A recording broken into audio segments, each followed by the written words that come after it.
you ever heard your kid say something like, I'm just not good at this. I'm not even, start over. Have you ever heard one of your kids say something like, I'm just not good at this, and then give up?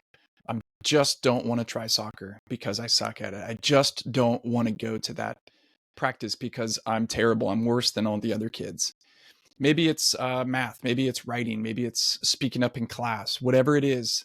As soon as they struggle, they shut down. It can be incredibly frustrating as a parent. Here's the thing though, struggling isn't what makes kids give up. It's hopelessness. When a kid believes their effort won't make a difference, they stop trying. So what I want to tell you is that through this episode, I'm going to guide you to be able to lead your kid to see their struggles differently. What if their struggles can actually shape their confidence? What if their struggles are the key or the clue to their true resilience and strength? I think of a young girl named Mia. She's a really talented artist, loves drawing, but just refuses to try painting, even though that's something that she's doing in class. Her parents are like, why don't you just, you're so good at it. You're so talented. And she just gets super mad, shuts down and says, I'm just bad at it. Okay. But her sketchbook you find in her room is just filled with like these half finished drawings. The second something seems wrong, it's like her perfectionist mindset kicks in and she gives up on it. Or maybe you've got a son who's just quit sports over and over again because he gets this sense that he is never going to be the all-star. And if he can't be the best, then he doesn't even want to play. Maybe you've heard of grit. It's a concept that came probably popularized 15, 20 years ago. Angela Duckworth had a fantastic TED Talk and a great book about grit. And her research said that the most successful people aren't the smartest or the most talented. They're the ones who persist through their struggles. Which reminds me a lot of the science of hope, originally coined and researched by Dr. Charles Snyder. Or is it Schneider? The idea that hope isn't just wishful thinking. It's not a sense that tomorrow's just going to be better than today because it's tomorrow. It's a belief that you can find a way forward when things get tough. When there is a setback, when there is a roadblock, you will figure it out. That's true hope. If kids don't learn to push through difficulties, they're going to risk avoiding challenges and only sticking to what's easy, developing a fixed mindset, coming from that concept of grit. I'm just bad at this. I just don't have what it takes. I just don't even want to try. And ultimately, they can feel powerless whenever they face a roadblock, something that's challenging. And guess what? Life is filled with them. I could probably list off, I don't know, a dozen significant challenges I have today as an adult. Stuff that I've never dealt with before, stuff I've never figured out before. And I'm so tempted every day to ignore, delay, don't return that phone call or that text, don't open that email, don't send that email, send that text, make the ask, don't look at taxes from last year, it's coming up again. It's so tempting to feel and slip into powerlessness. But what I want you to be able to do is help your kid answer this question. It's one of our 30 critical questions that every kid has to answer in order to have the capacity, the foundation to build a meaningful life. It's this: what do you struggle with?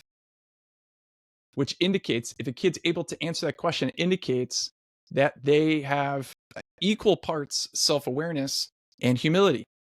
It means they've moved through, pushed through insecurity or shame or feeling embarrassed, and they've actually come to a place where they can externalize this thing that I'm struggling with, which means I can look at it, examine it, make steps to improve it. And instead of saying, we want to reframe struggles as growth. So instead of saying, you're going to get it, you'll be awesome, you try to saying this. This is your brain getting stronger. This is your brain building and creating new pathways. And it's always hard, every single time. Struggle is not bad. Struggle is an indication of growth. Not always.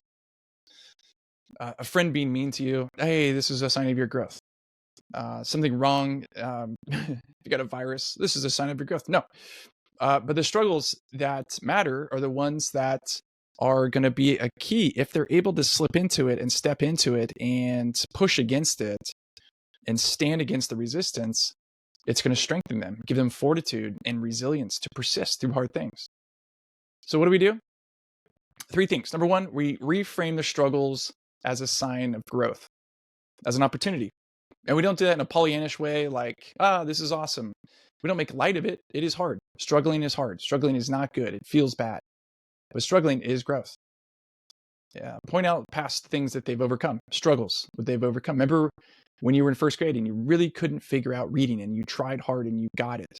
Remember when you really couldn't figure out pitching and it was just so confusing. It was so intense. And you had all these people looking at you and all these people yelling, but you came home and you practiced and we watched YouTube videos and you practiced harder and harder and harder. And now look at you pitch. Remember with math, that first part of like, remember those dumb decimals you had to learn? And you were just like so frustrated and you just wanted to quit, but you didn't quit. And now look at you. You have an A in your math class. Effort is a muscle. Effort isn't bad. Sweating is good. Trying, getting fatigued. This is a good part of life. We want to encourage that and celebrate it. And what gets celebrated gets repeated. There's a 2-part formula. That's the second part. The 2-part formula for grit. One is passion. The other is perseverance. That's what equals grit. If you care about something or when you care about something, remind them why it matters. Hey, you care about this. This is a passion of yours. This is an interest. This is something you're drawn to. So don't give up. It's helping them recall and reflect and kind of hook on to, this is something that's important to me. And then give them a struggle strategy. This is from the hope theory, the science of hope.